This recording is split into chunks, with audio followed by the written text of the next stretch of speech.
नमस्कार मंडळी मित्रांनो, महाराष्ट्र शासन यांच्या मार्फत महसूल व वन विभाग यांच्या मार्फत महसूल विभागासाठी 10,600 प्लस जागेसाठी जी नवीन पदभरती होणार आहे त्याची मित्रांनो आकृतीबंध आराखडा आणखी जाहीर करण्यात येणार आहेत।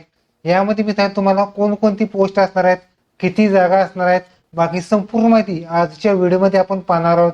तर व्हिडिओ शेवटपर्यंत नक्की पहा। व्हिडिओ आवडल्यास व्हिडिओला लाईक करा, शेअर करा, कमेंट करा। असंच नवीन चॅनलला सबस्क्राईब करून बेल नक्की दाबा। आज चला सुरू। ओके मित्रांनो, तुम्हाला महाराष्ट्र शासन यांच्या मार्फत महसूल व वन विभाग यांच्या मार्फत महसूल विभागाच्या अधिपत्याखाली भूमी अभिलेख विभागातील पदांच्या सुधारित व आकृतीबंध आराखड्यास मंजुरी देण्यात आलेली आहे। यामध्ये मित्रांनो ज्या जागा होत्या त्या जागा पहिल्या तर पहिल्या किती असणार आहेत 9,689 प्लस 984 जागांची वाढ करून 10,683 जागांसाठी तुम्हाला पदभरती असणार आहे।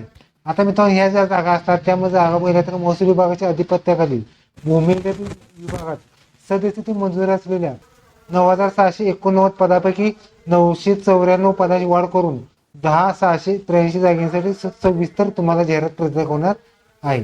यासाठी जर पहिलं पद आहे यामध्ये जमामती आयुक्त व संचालक भूमी अभिलेखा भारत प्रसे यांच्याद्वारे एक जागेसाठी पदभरती असणार आहेत। त्याचबरोबर अपर जमामती आयुक्त यासाठी एक जागा, उप आयुक्त सह संचालक एकूण 2 जागा असणार आहेत। अपर जिल्हाधिकाऱ्यांसाठी 2 जागा असणार आहेत। पुढचा तो म्हणतात तुम्हाला सहाय्यक संचालक नगर रचना यामध्ये एकूण 1 जागा असणार आहेत। यामध्ये मित्रांनो पुढचा आहे तो मुख्य निवड श्रेणी या जर निवड श्रेणीमध्ये तुमची जाहिरात असणार आहे त्यासाठी 1 जागेसाठी पदभरती होणार आहे। पुढचा आहे तो उपसंचालक भूमी अभिलेख यासाठी S3 मध्ये स्पेस असणार आहेत, एकूण 9 जागा होणार आहेत। त्याचबरोबर उपजिल्हाधिकाऱ्यांसाठी S20 मध्ये पदभरती असणार, एकूण 3 जागेसाठी पदभरती होणार आहे।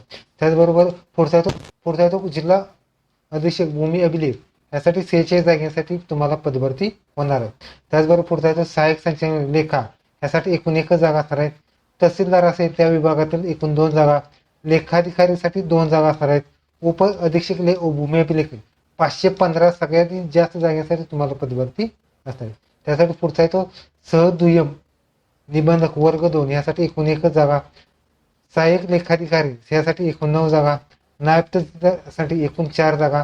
त्याचबरोबर शिस्तेदारकसाठी मित्रांनो 1,007 जागेसाठी तुम्हाला पदभरती असणार आहे। पुढचा आहे तो परीक्षण भूमापक ह्यासाठी 2,568 जागेसाठी तुम्हाला पदभरती असणार आहे। पुढचा आहे तो भूकर मापन यासाठी 4,369 जागांसाठी तुम्हाला पदभरती असणार आहे। त्यासाठी S6 मध्ये पे स्केल असतात। पुढचा आहे तो वाहन चालक 6 मध्ये पे स्केल एकूण 0 जागा असणार आहेत। वरिष्ठ लेखापालसाठी S13 मध्ये पे स्केल 44 जागांसाठी पदभरती आहे। पुढचा आहे अव्वल कारकून यासाठी 4 जागांसाठी तुम्हाला पदभरती असणार आहे। त्यासाठी मित्रांनो तलाठीमध्ये जर बघितलं तर S8 मध्ये एकूण 6 जागा नियमित असणार आहेत। त्याचबरोबर पुढचा आहे तो 27वा महसूल सहाय्यक यासाठी एकूण 4 जागा। त्याचबरोबर यासाठी विधी अधिकाऱ्यांसाठी 0 जागा असणार आहेत। नायक दप्तरबंदसाठी 335 जागा असणार आहेत। आणि शिपाईसाठी 690 जागांसाठी तुम्हाला पदभरती असणार आहे। त्यामध्ये नियमित पदे जर पहिली तर 9,638 असणार आहेत आणि बाह्य यंत्रणेद्वारे जर पहिली तर 1,045 जागांसाठी तुम्हाला पदभरती असणार आहे। आता मित्रांनो ह्या ज्या जागा असणार आहेत यामध्ये मित्रांनो जागा पहिल्या तर क्लास A पासून ते क्लास D पदभरती असणार आहे। त्यामध्ये MPSC असेल किंवा इतर जे आयोग असतात त्यानुसार तुमची पदभरती असणार आहे। यामध्ये टिप आहे मित्रांनो, शिपाई संवर्गातील पदे मृत घोषित करण्यात आले, सद्यस्थिती शिपाई संवर्गातील नियमित कर्मचारी पदोन्नती झाल्यामुळे सेवानिवृत्ती झाले अथवा इतर कारणामुळे पद रिक्त व नियमित पद व्याप्त होईल तदनंतर सदर पद हे बाह्य यंत्रणेद्वारे तुम्हाला भरण्यात येणार आहे। त्याचबरोबर नियमित पदे कमी होतील त्याचप्रमाणे बाह्य यंत्रणेद्वारे घेण्यात येणाऱ्या पदसंख्येमध्ये वाढ होणार आहे। त्याचबरोबर जे आरक्षण वगैरे असते ते सगळे आरक्षण शासनानुसार राहणार।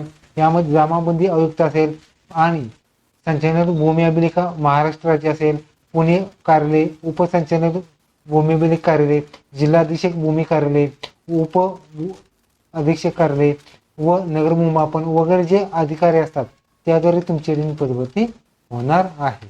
आता मित्रांनो पुढचा तो एक मित्र तुम्हाला जमाबंदी आयुक्त व भूमी अभिलेख महाराष्ट्र राज्य यासाठी मित्रांनो ज्या जागा असतात त्या जागा बघितल्या तर मित्रांनो सेम त्याच पद्धतीने या ठिकाणी तुम्हाला जागा असणार आहे. यामध्ये काही जागेमध्ये सुद्धा बदल झालेला आहे. यामध्ये एकूण जागा बघितल्या तर मित्रांनो तुम्ही पाहू शकता यामध्ये पदांची संख्या आहे नियमित आणि बाह्य यंत्रणेद्वारे तुम्हाला पदभरती असणार आहेत. यामध्ये पदांची संख्या जर बघितली तर एकूण पदांची संख्या जर आहेत 168 जागा आणि बाह्य यंत्रणेद्वारे वगैरे तुम्हाला ह्या जागा भरता येणार आहे. त्याचबरोबर पुढचा येतो उपसंचालक भूमी अभिलेख कार्यालय. यामध्ये जर जागा बघितल्या तर मित्रांनो तुम्हाला एकूण 31 जागा या ठिकाणी भरायच्या आहेत. म्हणजे रिक्त या ठिकाणी 31 जागांसाठी पदभरती असणार आहेत. नियमित जागा बघितल्या तर नियमित जागा 25 असणार आहेत आणि बाह्य यंत्रणेद्वारे 6 जागांसाठी तुम्हाला पदभरती असणार आहेत. पुढचा तो जिल्हा अधीक्षक भूमी अभिलेख कार्यालय यासाठी पदाची निर्मिती संख्या असणार आहेत 20 जागा, नियमित असणार आहे 17 जागा आणि बाह्य यंत्रणेद्वारे 3 जागांसाठी तुम्हाला पदभरती असणार आहे. पुढचा येतो मित्रांनो तुम्हाला भूमी अभिलेख कार्यालय प्रशिक्षण छत्रपती संभाजीनगर या ठिकाणी जर बघितलं तर एकूण पदांची संख्या असणार आहेत 31 जागा असणार आहेत. त्याचबरोबर नियमित पदे असणार आहेत 23 आणि बाह्य यंत्रणेद्वारे 8 जागांसाठी तुम्हाला पदभरती असणार. पुढची पाहू शकता उपअधीक्षक कार्यालय संरक्षण कार्याची संरचना ह्यासाठी पदाची निर्मिती असणार आहे 20, नियमित पदे 18 असणार आहेत. बाह्य यंत्रणेद्वारे 2 जागांसाठी तुम्हाला पदभरती असणार आहे. पुढची पोस्ट आहेत नगर मूल्यमापन कार्यालय यासाठी जर बघितलं तर पदाची संख्या आहे 17 जागा, नियमित पदे 15 आहेत आणि बाह्य यंत्रणेद्वारे 2 पदांची तुम्हाला शिपाई पदासाठी जाहिरात येऊ शकते. पुढचा येतो मित्रांनो उप अधीक्षक भूमी अभिलेख गावठाण शहर मापन अधिकाऱ्यांसाठी मित्रांनो पदभरती असणार आहेत. यासाठी पदाची निर्मिती जर बघितली तर 24 असणार आहेत, नियमित असणार आहेत 21 आणि बाह्य यंत्रणेद्वारे तुम्हाला 3 जागांसाठी तुम्हाला पदभरती होणार आहे. पुढचा येतो विशेष उपअधीक्षक कार्यालय यासाठी मित्रांनो जर बघितले तर पुढचा विशेष उपअधीक्षक भूमी अभिलेख तथा चौकशी अधिकारी यासाठी पदांची संख्या जर बघितली तर एकूण 6 असणार आहेत, नियमित पदे एकूण 6 असणार आहेत. बाह्य यंत्रणेद्वारे तुम्हाला 0 जागांसाठी पदभरती होणार आहे.